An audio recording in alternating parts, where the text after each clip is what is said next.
जब भी एक रिलेशनशिप ख़त्म होता है, चाहे वो हमारा एक अच्छा फ्रेंड हो, हमारा इंटीमेट पार्टनर या फिर हमारा कोई फैमिली मेम्बर, वो हमारे लिए बहुत पेनफुल होता है और हर इंसान इस ब्रेकअप से अलग तरह से डील करता है। कोई इंसान साथ साथ उस इंसान को किसी और से रिप्लेस कर देता है, कोई किसी तरह की एडिक्शन डेवलप कर लेता है, कोई अपने करियर पर फोकस करना शुरू कर देता है और कोई सोचता रहता है कि शायद वो इंसान एक दिन वापस आ जाएगा। यानी मूव ऑन करने में कितना समय लगता है ये हर इंसान के लिए यूनिक हो सकता है। जहां कई लोग 2-3 हफ्तों में ही अपने आप को हील कर लेते हैं, वहीं कई लोग सालों बाद भी अपने पास्ट रिलेशनशिप्स को ही याद करते रहते हैं। और किस इंसान को मूव ऑन करने में कितनी मुश्किल होगी ये डिपेंड करता है उसकी खुद की डेवलपमेंट के लेवल पर। और तभी इस एपिसोड में हम यही डिस्कस करेंगे कि वो कौन सा फैक्टर होता है जो हमें दूसरे लोगों से अटैच करा देता है और किस तरह से हम इस अनहेल्दी अटैचमेंट से मूव ऑन कर सकते हैं।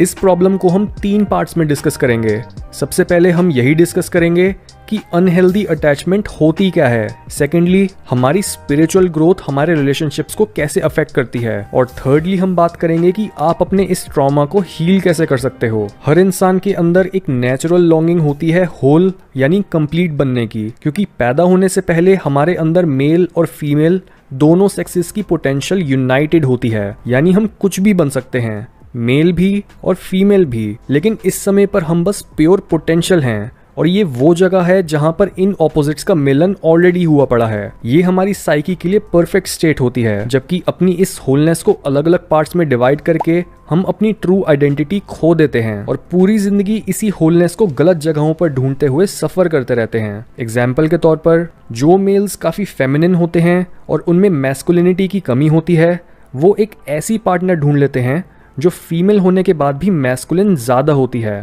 या फिर जिन बच्चों में शुरू से ही कॉन्फिडेंस नहीं डाला जाता, वो बड़े होने के बाद भी ये फील करते हैं कि वो इनकम्प्लीट हैं और वो दूसरे लोगों के अप्रूवल और उनकी अटेंशन के बिना होलनेस नहीं अचीव कर सकते। यानी एक अनहेल्दी अटैचमेंट तब डेवलप होती है जब हम दूसरे लोगों या फिर मटेरियल चीजों को यूज करने लगते हैं होल फील करने के लिए। स्विस साइकियाट्रिस्ट कार्ल युंग ने इस फिनोमेनन को पार्टिसिपेशन मिस्टीक के कॉन्सेप्ट से डिफाइन करा है। पार्टिसिपेशन मिस्टीक बेसिकली एक सब्जेक्ट का किसी ऑब्जेक्ट के साथ एक यूनिक तरह का साइकोलॉजिकल कनेक्शन होता है, जिसमें वो सब्जेक्ट अपने आप को उस ऑब्जेक्ट के साथ ऐसे आइडेंटिफाई करने लगता है जैसे वो ऑब्जेक्ट उसी का पार्ट हो और दोनों में कोई सेपरेशन है ही नहीं। युंग का कहना है कि दुनिया में ज्यादातर कनेक्शंस रिलेशनशिप्स नहीं बल्कि वो पार्टिसिपेशन मिस्टीक होते हैं। ये चीज ज्यादातर उन लोगों में देखने को मिलती है जिनकी कॉन्शियस लाइफ काफी लिमिटेड होती है और उनकी सेल्फ अवेयरनेस भी बहुत कम होती है। फिर चाहे एक इंसान काफी इंटेलिजेंट हो या डल, अगर वो अपनी लाइफ अपने अनकॉन्शियस माइंड के इन्फ्लुएंस पर जीता है और क्लियरली सोचने के बजाय अपने इमोशंस या फिर बेसिक एनिमल इंस्टिंक्ट्स के बेसिस पर ऑपरेट करता है, तो ये गारंटीड है कि वो इंसान हमेशा ही एक अनहेल्दी अटैचमेंट डेवलप करेगा। और यहाँ पर आती है आपकी स्पिरिचुअल ग्रोथ की बात। यहाँ पर हम साइकोलॉजिकल ग्रोथ की जगह स्पिरिचुअल ग्रोथ की बात इसलिए कर रहे हैं क्योंकि आपकी अवेयरनेस के अलग अलग लेवल पर आप दूसरे लोगों या फिर चीज़ों के साथ एक अलग तरह से कनेक्शन बनाओगे। जहाँ एक लो अवेयरनेस स्टेट आपकी कॉन्शियसनेस को ऐसे बनाए रखेगी जैसे लाखों सालों पहले हमारे एंसेस्टर्स या फिर जानवरों और कीड़े मकोड़ों की होती है। एग्जाम्पल के तौर पर, एक मधुमक्खी के छत्ते के बारे में सोचो कि कैसे उन इंसेक्ट्स की कोई इंडिविजुअल आइडेंटिटी नहीं होती। वो सब एक ही छत्ते पर मिलकर काम कर रही होती हैं बिना किसी क्वेश्चन के, और यही उनकी लाइफ होती है। ये अनडिफरेंशिएटेड अवेयरनेस उन लोगों में भी देखने को मिलती है जो कभी भी पैसा, खाना और सेक्स जैसी चीजों से ऊपर नहीं उठ पाते, क्योंकि जब हम सिर्फ अपनी बेसिक इंस्टिंक्ट्स को ही फॉलो करने लगते हैं तो हमारे और बाकी जानवरों में कोई डिफरेंस नहीं रह जाता। जैसे एक मधुमक्खी अपने छत्ते के बिना इनकम्प्लीट फील करेगी क्योंकि उसके हिसाब से वो और छत्ता एक ही चीज़ हैं, वैसे ही एक लो कॉन्शियस अवेयरनेस वाला इंसान जो अपनी लाइफ अनकॉन्शियसली जीता है, वो भी दूसरे लोगों या चीज़ों के बिना इनकम्प्लीट फील करता है क्योंकि उसके हिसाब से बाकी लोग या मटेरियल चीज़ें उसके मिसिंग पार्ट्स हैं। वैदिक टर्म्स में इसे बोला जाता है कि एक इंसान माया के जाल में फंसा हुआ है। दूसरी तरफ एक एनलाइटेंड इंसान जिसकी कॉन्शियस अवेयरनेस बहुत ज़्यादा होती है, वो भी एक तरह से अपने और दूसरे लोगों या फिर चीज़ों के बीच की लाइन को मिटा पाता है।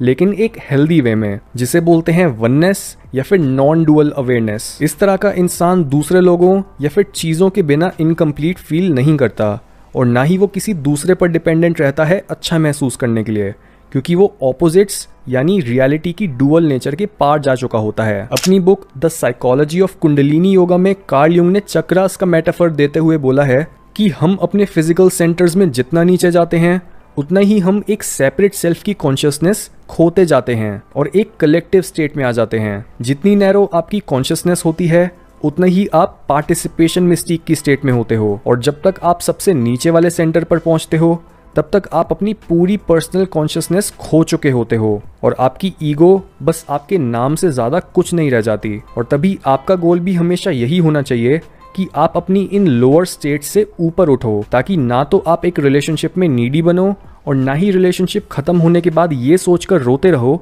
कि अब तो सब खत्म हो गया है, या फिर अब आप कभी भी दोबारा होल नहीं फील कर पाओगे। सो अब हम बात करते हैं कि आप अपने आप को हील कैसे कर सकते हो। सबसे पहले ये याद रखो कि जब भी आप किसी इंसान के लिए अपनी फीलिंग्स को ओवरकम करना चाहते हो तो उसमें अपनी फीलिंग्स को दबाना, अपने आप को बिजी रखना, दोबारा किसी और इंसान को ढूंढना पहले वाले इंसान को रिप्लेस करने के लिए, ये सारे तरीके बिल्कुल काम नहीं आते। बल्कि हर बार जब आपका दिल टूटता है तब जो चीज़ उसे परमानेंटली फिक्स करने की ताकत रखती है वो है ये फीलिंग कि आप कुछ सीख रहे हो और आप आगे बढ़ रहे हो। यहाँ पर मैं ये नहीं सजेस्ट कर रहा कि ब्रेकअप होने के बाद आप बुक्स रीड करना स्टार्ट कर दो या फिर बस अपने करियर पर फोकस करना शुरू कर दो, क्योंकि ये चीज़ें भी आपको होल नहीं बना सकती। यहाँ तक कि कई लोग सोचते हैं कि उन्हें कुछ नहीं करना, बस अपने आप को थोड़ा टाइम देना है और बिना कुछ करे ही टाइम उन्हें उनकी लाइफ के अगले फेज में पहुंचा देगा। पर अपने आप को हील करने के लिए ये पैसिव तरीका भी काम नहीं करता, क्योंकि जब आप अपने आप को एक्टिवली नहीं हील करते हो